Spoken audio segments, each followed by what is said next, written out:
యేసు రక్తమే జయం పరిచర్య ప్రైజ్ ద లార్డ్. జూలై 30వ తేదీ 2024.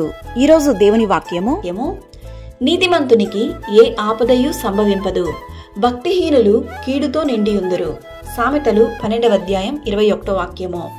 అవును క్రీస్తునందు ప్రియులారా, నీతిమంతునికి కలుగు ఆపదలు అనేకములు. వాటి అన్నిట్లో నుండి యెహోవా వానిని విడిపించును. మరణ కాలమందు నీతిమంతునికి ఆశ్రయము కలదు.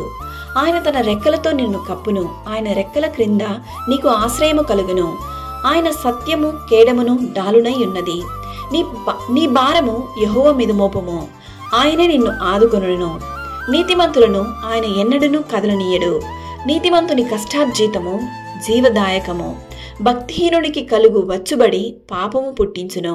ఈరోజు ఈ వాక్యం వింటున్న ప్రియ సహోదరి సహోదరులారా, ఎప్పుడైతే దేవుని యందు భయభక్తులు కలిగి జీవిస్తారో, నీతి నిజాయితీ పరిశుద్ధత కలిగి జీవిస్తారో, దేవుడు అట్టివారిని ఆశీర్వదించును. నీతిమంతుల తల మీదకి ఆశీర్వాదములు వచ్చును. బలాత్కారము భక్తిహీనుని నోరు మూసివేయను. నీతిమంతునికి కలిగినది కొంచెమే అయినను బహుమంది భక్తిహీనుల కన్నా ధన సమృద్ధి కంటే శ్రేష్టము.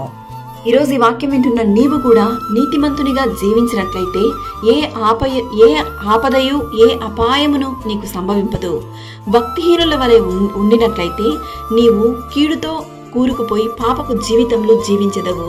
ఈరోజే మారు మనసు పొందుము. ఈరోజే నీ గొప్ప మార్పును యేసయ్య కలుగజేయును గాక. దేవుడు నిన్ను ఆశీర్వదించి దీవించును గాక. ఆమేన్. God bless you.